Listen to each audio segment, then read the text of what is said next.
చాలా మంది పిల్లలకి నాకైతే ఎదిగిన తర్వాత కూడా నా మనసులో నా గురించి, నా కేపబిలిటీస్ గురించి చాలా ప్రశ్నలున్నాయి.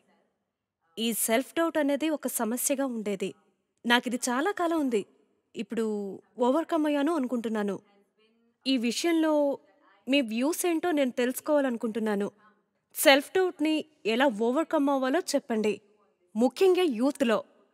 నా ఈ ప్రశ్నకి సమాధానం చెప్పండి సద్గురు. నమస్కారం రెజీనా. మీరు ఎదుగుతున్నందుకు నాకు సంతోషంగా ఉంది. అందరూ మీకు బిలీవ్ ఇన్ యువర్ సెల్ఫ్, మిమ్మల్ని మీరు నమ్మండి అని చెబుతున్నారని నాకు తెలుసు. నేనేమంటానంటే డౌట్ యువర్ సెల్ఫ్ అని. మీ జీవితంలో మంచి, చెడు ఏది జరిగినా దీనికి కారణం నేనేనేమో అని చూసుకోండి.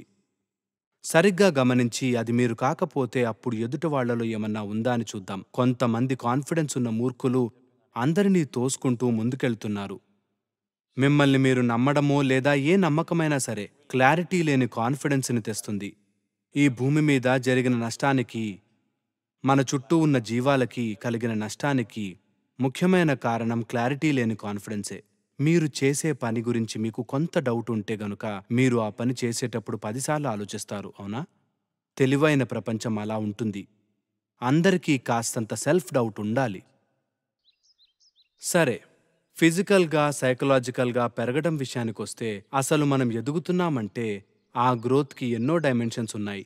ఫిజికల్ గ్రోత్ అనేది ఉంది, సైకలాజికల్ గ్రోత్ ఉంది, ఎమోషనల్ గ్రోత్ ఉంది, ఇంకెన్నో రకాలు మనిషిలో ఉన్నాయి. ఎక్కువ సార్లు మనం గ్రోత్‌ని ఫిజికల్‌గానే కొలుస్తాం. దాని తర్వాత సైకలాజికల్‌గా చూస్తాం. చూడండి, శరీరం అనేది a very tangible element. కనిపించే అంశం. అందుకే అది ఒక పేస్‌లో ఎదుగుతుంది. కొందరిలో అది కాస్త ఫాస్ట్‌గా, కొందరిలో స్లోగా ఉన్నా కూడా మొత్తానికి ఓ పేస్ ఉంటుంది. కానీ మనలో వచ్చే సైకలాజికల్ గ్రోత్ అనేది Is not కంటికి కనిపించేది కాదు. అది కనిపించనిది, అది ఫ్లెక్సిబుల్‌గా, చురుగ్గా జరుగుతుంది. అందుకే అది శారీరక ఎదుగుదల కంటే ముందే జరిగిపోవాలి. ఎదుగుతున్నప్పుడు వచ్చే సమస్యలు ఎందుకంటే మానసిక ఎదుగుదల శారీరక ఎదుగుదల కంటే ఒక అడుగు ముందు ఉండడం లేదు. అందుకే ఎప్పుడూ జరుగుతున్న విషయాలు ఇప్పటికే కొన్ని కోట్ల మందికి జరిగినవి. జరిగినప్పుడు కూడా అది ఇప్పుడే ఈ ప్రపంచంలో జరుగుతున్నట్టు అనిపిస్తుంది కొంతమందికి. వాళ్ళకది సర్ప్రైజ్ లాగా, ఒక షాక్ లాగా అనిపిస్తుంది.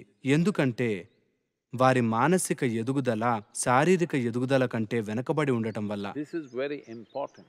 ఈ సమాజంలో పరిస్థితులు ఎలా ఉండాలంటే ప్రతి బిడ్డ శారీరకంగా కన్నా మానసికంగా ఒక అడుగు ముందు ఎదిగేలా ఉండాలి.